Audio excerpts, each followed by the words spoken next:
ನ್ಯೂಸ್ಗೆ ಸ್ವಾಗತ. ನಾನು ಪತ್ರಿಕೋದ್ಯಮ ವಿಭಾಗದ ವಿದ್ಯಾರ್ಥಿನಿ ಕಾಜಲ್ ಕಾಜಿ. ಬಾಗಲಕೋಟೆ ಬಸವೇಶ್ವರ ಕಲಾ ಮಹಾವಿದ್ಯಾಲಯದಲ್ಲಿ ಮಹಿಳಾ ಸಬಲೀಕರಣ ಘಟಕದ ವತಿಯಿಂದ ಅಂತಾರಾಷ್ಟ್ರೀಯ ಮಹಿಳಾ ದಿನಾಚರಣೆಯನ್ನು ಆಚರಿಸಲಾಯಿತು. ಕಾರ್ಯಕ್ರಮದಲ್ಲಿ ಬಾಗಲಕೋಟೆ ವಿಶ್ವವಿದ್ಯಾಲಯ ರಿಜಿಸ್ಟ್ರಾರ್ ಡಾಕ್ಟರ್ ಕೆಪಿ ಲತಾ ಅವರು ಪಾಲ್ಗೊಂಡು ಮಹಿಳಾ ದಿನಾಚರಣೆಯನ್ನು ಕುರಿತು ವಿದ್ಯಾರ್ಥಿನಿಯರಿಗೆ ಉಪನ್ಯಾಸ ನೀಡಿದರು. ಬಾಗಲಕೋಟೆಯ ಬಸವೇಶ್ವರ ವೀರಶೈವ ವಿದ್ಯಾವರ್ಧಕ ಸಂಘದ ಬಸವೇಶ್ವರ ಕಲಾ ಮಹಾವಿದ್ಯಾಲಯದಲ್ಲಿ ಮಹಿಳಾ ಸಬಲೀಕರಣ ಘಟಕದ ವತಿಯಿಂದ ಅಂತಾರಾಷ್ಟ್ರೀಯ ಮಹಿಳಾ ದಿನಾಚರಣೆಯನ್ನು ಅದ್ದೂರಿಯಾಗಿ ಆಚರಿಸಲಾಯಿತು. ಕಾರ್ಯಕ್ರಮದ ಅತಿಥಿಯಾಗಿ ಆಗಮಿಸಿದ ಬಾಗಲಕೋಟೆಯ ರಿಜಿಸ್ಟ್ರಾರ್ ಡಾಕ್ಟರ್ ಕೆಪಿ ಲತಾ ಮತ್ತು ಕಲಾ ಮಹಾವಿದ್ಯಾಲಯದ ಪ್ರಾಚಾರ್ಯರಾದ ಎಸ್.ಆರ್. ಮುಗ್ನೂರ್-ಮಠ್ ಅವರನ್ನು ಮಹಾವಿದ್ಯಾಲಯದ ಮುಖ್ಯ ದ್ವಾರದಿಂದ ವಿದ್ಯಾರ್ಥಿನಿಯರು ಡೊಳ್ಳು ಕುಣಿತದ ಮೂಲಕ ಸ್ವಾಗತಿಸಿಕೊಂಡರು. ಬಳಿಕ ಜ್ಯೋತಿ ಬೆಳಗಿಸುವ ಮೂಲಕ ಕಾರ್ಯಕ್ರಮವನ್ನು ಉದ್ಘಾಟನೆ ಮಾಡಲಾಯಿತು. ವಿಶ್ವಸಂಸ್ಥೆಯಿಂದ ಮಾರ್ಚ್ 8ರಂದು ಅಧಿಕೃತವಾಗಿ ಆಚರಿಸಿಕೊಂಡು ಬರಲಾಗುತ್ತಿದೆ. ಹಕ್ಕುಗಳು, ನ್ಯಾಯ ಮತ್ತು ಕ್ರಿಯೆ ಎಂಬ ಘೋಷವಾಕ್ಯದಡಿ ಮಹಿಳೆಯರಿಗೆ ಸಮಾನ ಅವಕಾಶ ಮತ್ತು ಸಹಕಾರ ನೀಡಿದರೆ ಅದು ನಮ್ಮ ಸಮಾಜಕ್ಕೆ ಲಾಭ. ಎಲ್ಲ ಕಷ್ಟಗಳನ್ನು ಎದುರಿಸಿ ಸಮಾಜಕ್ಕಾಗಿ ಮತ್ತು ಕುಟುಂಬಕ್ಕಾಗಿ ದುಡಿಯುವ ಮಹಿಳೆಗೆ ವರ್ಷ ಪೂರ್ತಿ ಗೌರವಿಸಿ ಪ್ರತಿದಿನ ಆಚರಣೆ ಮಾಡಬೇಕು.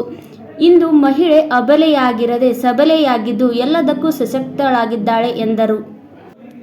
ಇದರ ಪ್ರಾಮುಖ್ಯತೆ ಏನು ಅನ್ನೋದರ ಕೆಲವು ವಿಚಾರಗಳನ್ನು ನಾನು ನಿಮ್ಮಲ್ಲಿರುವಂತಹ ಪ್ರತಿಭೆಗಳನ್ನು ನೋಡಿದ್ರೆ ನಾವೇನೂ ಅಲ್ಲ, ಬ್ರಾಹ್ಮಣ ಮಹಿಳೆ ಅವರಿಗೆ. ಪ್ರಾಚಾರ್ಯರಾದ ಎಸ್.ಆರ್. ಮುಗ್ನೂರ್-ಮಠ್ ಅವರು ಕಾರ್ಯಕ್ರಮದಲ್ಲಿ ಮಾತನಾಡಿ, ತಾಯಿಯಾಗಿ ಬರುವ ಮಹಿಳೆ ಎಲ್ಲ ಸಂಬಂಧಗಳ ಜ್ಞಾನ, ಬದುಕಿನ ಪಾಠ ಕಲಿಸಿ ಮೊದಲ ಗುರುವಾಗುತ್ತಾಳೆ. ಮಹಿಳೆ ಜಗತ್ತಿನ ವಿಶೇಷ ಸೃಷ್ಟಿಯಲ್ಲಿ ಒಬ್ಬಳಾಗಿದ್ದು, ಸೃಷ್ಟಿಯ ಕಿರೀಟವಾಗಿ ಹೊಸ ಜೀವಕ್ಕೆ ಜನ್ಮ ನೀಡುವ ಶಕ್ತಿ, ಸಲಹೆ ನೀಡುವ ಜ್ಞಾನ, ಮುಂದಾಳತ್ವ ವಹಿಸುವ ನಾಯಕಿಯಾಗಿ ಎಲ್ಲ ಪರಿಸ್ಥಿತಿಗಳಿಗೂ ಹೊಂದಿಕೊಳ್ಳುವ ಸಾಮರ್ಥ್ಯ ಸ್ತ್ರೀಯರಲ್ಲಿದೆ.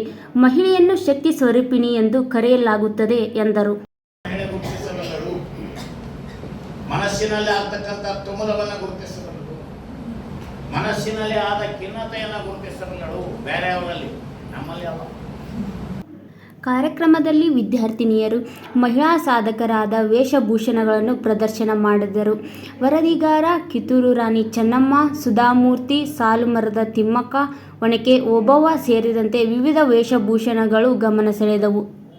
ಕಾರ್ಯಕ್ರಮದಲ್ಲಿ ಮಹಿಳಾ ಸಬಲೀಕರಣದ ಘಟಕದ ಸಂಯೋಜಕಿ ಡಾಕ್ಟರ್ ಲಲಿತಾ ಚೌಡಿ ಪ್ರಾಸ್ತಾವಿಕವಾಗಿ ಮಾತನಾಡಿದರು. ಡಾಕ್ಟರ್ ಮಂಜುಳಾ ಚವ್ಹಾಣ್ ಮಹಿಳಾ ಸಮಾನತೆಯ ಕವನ ವಾಚನ ಮಾಡಿದರು.